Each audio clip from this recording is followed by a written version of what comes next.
Selo Podcast episode kedua bersama aku Selo Des dan aku Selo Indi. Yeay. Hari ini ya kita bakalan ngomongin hal yang seru lagi nih. Apa tuh, Kak? Ini patut dibicarakan. Iya, benar-benar. Judulnya adalah esports New Normal. Nah, menurut kamu apa sih new normal itu? New normal dalam e-sport ya kayak. Iya, new normal dalam e-sport tuh menurut aku banyak sih kayak nggak ada apa namanya, Nggak ada patokan. Iya, nggak ada patokan gitu.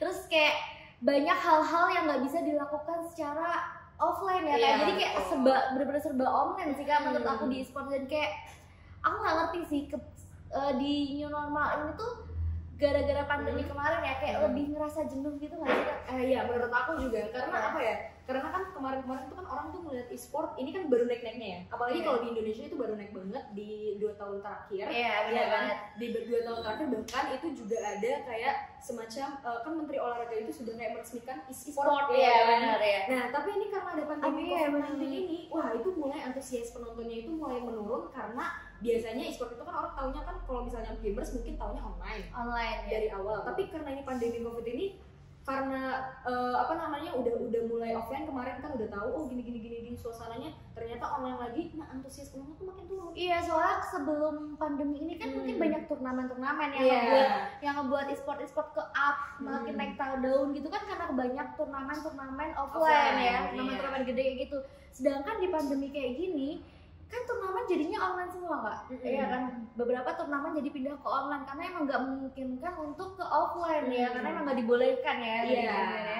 Suruh social distancing. Iya, social distancing semuanya. Tapi ini menjadi pertanyaan hal yang ramai sih. Kenapa gitu ya? Kenapa kok malah yang online gini? Kenapa kok antusias e-sport tuh malah makin menurun ya, khususnya di Indonesia? Kalau menurut aku ya Kak, dari segi pandang aku sendiri, aku ngerasa jenuh Kak, bosan. Soalnya biasanya kan kalau misal offline tuh kayak euforianya dapet gitu, kayak euforia untuk turnamen offline itu dari penontonnya. Aku sebagai penonton, aku bukan pro player ya, aku sebagai penonton gitu kayak wow gitu lihat turnamen offline kayak pengen ikut, pengen nonton gitu. Sedangkan kalau online tuh kayak ya udah nonton di rumah, di handphone dan gitu-gitu aja kayak apa ya, kayak bosen kan. Soalnya ya karena kita ngeliatnya di handphone di rumah udah euforianya kurang dapat sih menurut aku. Terus aku tambahin juga kan itu kan hal baru ya. E-sport itu kan belum pernah ada di Indonesia.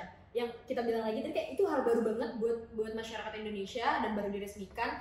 Dan ketika orang lihat oh ternyata nge-game itu tuh bisa jadi sesuatu yang sangat profesional. Iya benar ya. Bisa jadi sesuatu yang sangat profesional. Bisa sebagai profesi menurut aku ya kan. Jadi profesi bener banget dan itu dapat duit banget. Iya benar. Soalnya banyak kaum muda yang seumuran kita kayak gitu tuh banyak melihat pro player itu profesi. Pengen jadi apa pro player? Kayak gitu aku beberapa lihat orang itu tuh sekarang tuh cita-citanya udah beda, udah nggak kayak zaman kecil, kayak zaman dulu kan. Zaman dulu pengen jadi apa. Sekarang pengen jadi dokter lah, polisi lah, apa kayak gitu kan maksudnya. Dan sekarang tuh orang tuh bisa berpikiran kalau dia pengen jadi pro player. Ya berarti kan pro player termasuk dari profesi ya. Tapi ya itu ya karena apa namanya sama kayak Dewi sih ya. Aku juga ngerasain gimana. Aku tuh bukan pro player tapi aku tuh juga memainkan gitu. Apalagi aku kan jadi player PUBG juga. Itu aku juga ngerasa jenuh meskipun ada update. Tapi kayak main sama orang ternyata aduh itu aja. Karena mungkin nggak ketemu gitu kali ya, nggak ketemu dan nggak tahu misalnya ada updatean turnamen pun kayak udah begitu aja gitu. Iya kayak biasa aja gitu, euforianya kurang dapet gitu ya. Bahkan orang itu mungkin kayak yang ini kan sekarang udah digital ya semuanya kan. Apalagi kalau kita kan ada hashtag work from home, semua tuh sudah digitalisasikan dan profesi apa sih ya e-sports di new normal ini emang dasar kurang karena juga sekarang ya Indonesia, nggak cuma Indonesia sih, semua dunia itu juga kayak roster itu juga nggak dikontrak gitu ya kebanyakan. Iya, jadi kayak di-cut gitu nggak sih selama pandemi. Selama pandemi itu kayak karena emang menurut aku mereka nge-cut roster itu karena emang nggak mau diapain lagi kayak gitu. Udah bingung karena emang semuanya sih kan, nggak cuma di bagian e-sport ya, semua hal itu sekarang tuh kayak semakin dibingung gitu nggak sih, kayak nggak cuma di game, dimanapun juga beberapa itu tuh pasti bingung kayak pekerjaan kebanyakan juga ekonomi makin turun kan semuanya ya, banyak PHK. Jadi dan itu juga mempengaruhi di dunia e-sports di new normal. Iya benar banget. Makanya kita pengen ngobrolin nih kayak new normal e-sport tuh harusnya kayak gimana sih? Iya. Kalau menurut aku ya e-sports di new normal itu seharusnya mungkin karena mungkin kan antusias kita turun dan kita tuh emang harus memberanikan diri untuk mencoba hal-hal baru. Emang sih bener sih kalau game FPS kan ada nih pro player PUBG gitu ya.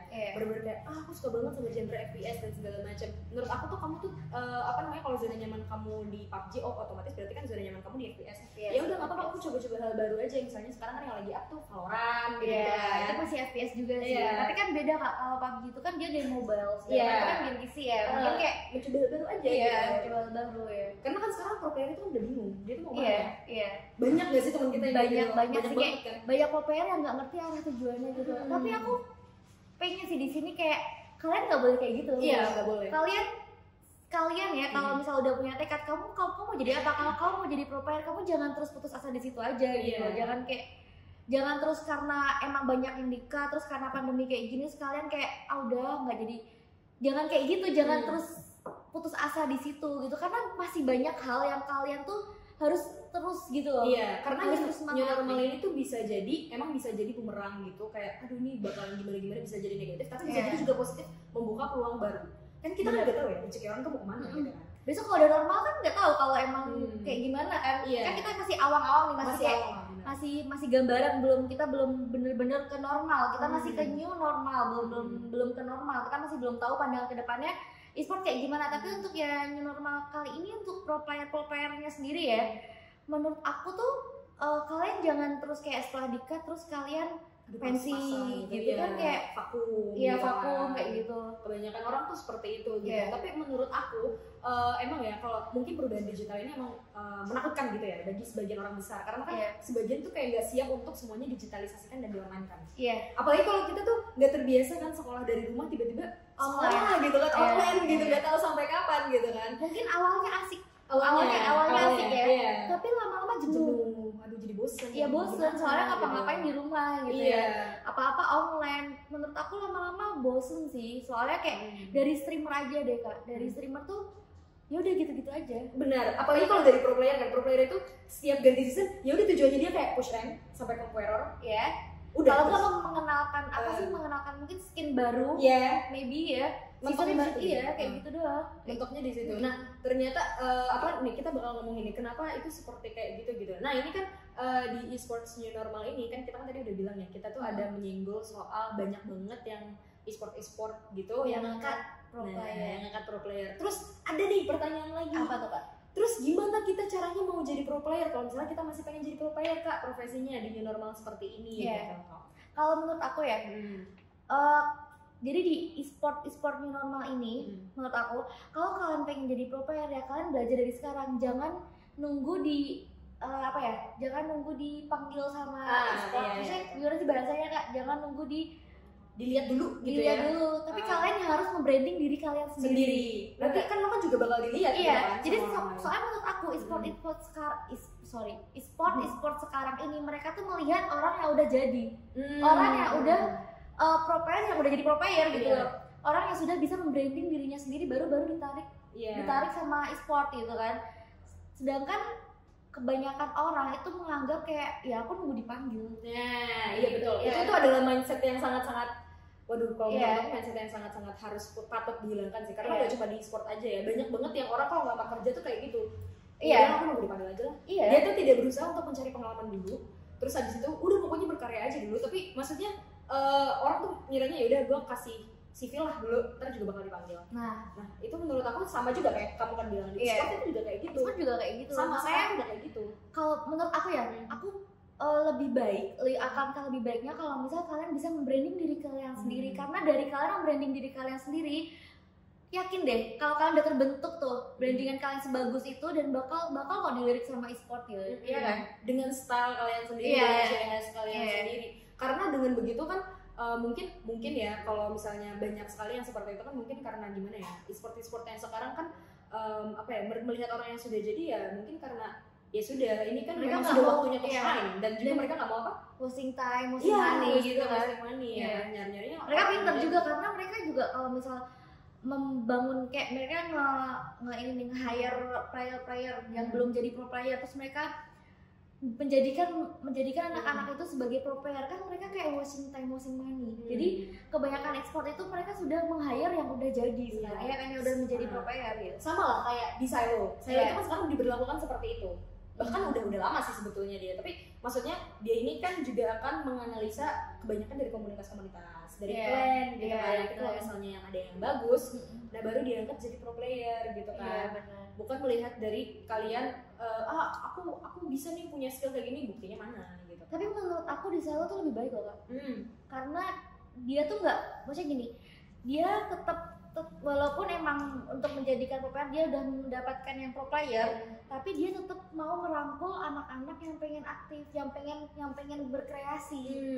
Dengan adanya yang akademi itu, Selo Academy kan. Jadi orang-orang yang aku pengen jadi ini bisa. Gitu. Karena mereka belum bisa menjadi apa dan mereka butuh arahan ya. Karena emang di akademi Selo ini kan mereka diarahkan, dibantu, kamu pengen ngapain sih kayak gitu kan. Betul. Dan apa namanya di akademi ini malah kan kemarin kan ada tuh sempet ya, saya itu kan ngadain akademi, itu kan buat game kan. Apalagi nih kemarin kita udah bahas ya, nanti kedepannya itu tuh Silo tuh juga bakal kemana-mana, bahkan akademi ini tuh bukan cuma buat game. Iya benar. Jadi dia tuh bisa bikin konten. Sekarang kan zaman-zamannya tuh kan konten creator banget gitu, jadi youtuber apa gitu kan, dijadiin konten. Jadi kayak ya arahnya tuh udah jelas. Dan kalau menurut aku juga emang dasar anak-anak muda kan sekarang kan butuh ambil mau ngapain nih aku bingung kan. Misalnya bingung abis wisuda gitu, aduh cari kerja di mana ya, segala macam. Kalau misalnya bagi kalian yang punya program seperti kata Kak Dewi, ya bener-bener deh, udah jangan menyerah, jangan putus asa, tetap rebranding gitu loh. Jangan rebranding diri sendiri, karena emang sekarang tuh ajangnya saling merebranding. Iya betul. Iya kan? Yang penting tuh di sini tuh gimana caranya kita bisa kreatif dari satu sama lain. Udah itu aja sih sebenarnya intinya. Tapi aku suka sih persaingan seperti itu, kayak sehat, ya? persaingan yang sehat. Daripada kamu menjatuhkan lawan, mending kamu branding diri kamu. Branding. Dan kalau misalnya kamu nge-branding kan itu kan juga untungnya ke kamu juga nggak sih? Iya benar banget.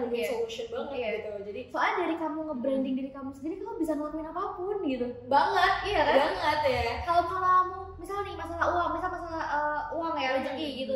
Kalau brandingan diri kamu udah baik, rezekinya bakal datang. Itu benar guys. Iya kan? Itu benar banget. Jadi pokoknya pesan kita ya buat kalian yang masih pengen jadi profesi pro player dan bla bla bla gitu. Jangan pantang menyerah. Ini sekarang aku tuh juga banyak lihat loh kayak joki-joki dan segala macam. Iya benar. Dan menurut aku kalau misalnya kamu pengen nge-push dirimu di situ ya nggak apa-apa. Cuman kamu tuh harus, kalau pengen berkembang, berarti kamu harus nge-push dirimu lebih lagi. Jangan mudah puas. Betul banget. Keluarlah dari zona nyamanmu. Bener-bener deh. Kalau misalnya kamu itu pengen main push conqueror aja, iya nggak apa-apa. Tapi kalau misalnya kamu belum pernah nyoba streaming, cobalah streaming. Iya kan. Cobalah berkonten, berkreasi sesuai apa yang kamu suka. Gitu. Sekarang semuanya tuh bisa jadi konten. Iya benar banget. Semua itu bisa jadi konten asal positif. Ya.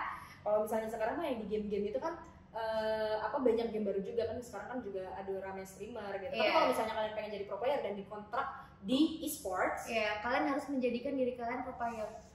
Jangan bergantung sama e-sport yang bakal kalian tuju kayak gitu. Kayak kalian ngebangun diri kalian aja jadi pro player. Pasti dilirik oleh e-sport kalau emang kalian udah bisa membranding diri kalian sendiri sebagai pro player itu gitu. Nah, terus abis itu timbul lah pertanyaan, gimana Kak? Kayaknya kok nggak jago-jago. Nah, balik lagi. Itu tergantung jam terbang kamu sama betapa tekunnya kamu belajar. Ya kan? Sekarang kan e-sport itu kan sudah diakui sebagai kayak bukan orang kan sekarang ngeliat e-sport kayak lo nge-game tapi kayak nggak ada tujuan. Sekarang tuh udah ada tujuan gitu. Iya kan? Karena menjadi profesi. Ya udah berarti tekunin aja, kalau misalnya emang bidangmu di situ tekunin aja, niatin usaha, insya Allah nanti juga akan berubah ya kan. Bener banget. Niat tapi ada usaha juga gitu loh guys. Seperti itu. Terus mungkin ada pesan lagi mungkin? Pesanku ya itu sih, jangan gampang puas sama tetap semangat. Soalnya semangat itu bisa mencakup semua hal. Iya betul. Iya kan? Cuma satu kata loh, semangat, tapi bisa mencakup semuanya. Iya. Nah, itu tadi bahasan kita tentang e-sports new normal ya kan. Jadi nantiin lagi sama podcast kita yang lebih banyak lagi gitu ya. Jadi bisa yang lain lagi gitu kan ya, Dewa ya. Besok kita ngobrolin apa nih? Masih rahasia ya? Aduh rahasia banget sih. Pokoknya banyak banget ya kita ngomongin, mau julid, mau ngapain gitu. Pokoknya banyak banget. Ditunggu episode selanjutnya. Jangan lupa subscribe dan juga nyalain lonceng ya. Comment and like. Share. Bye.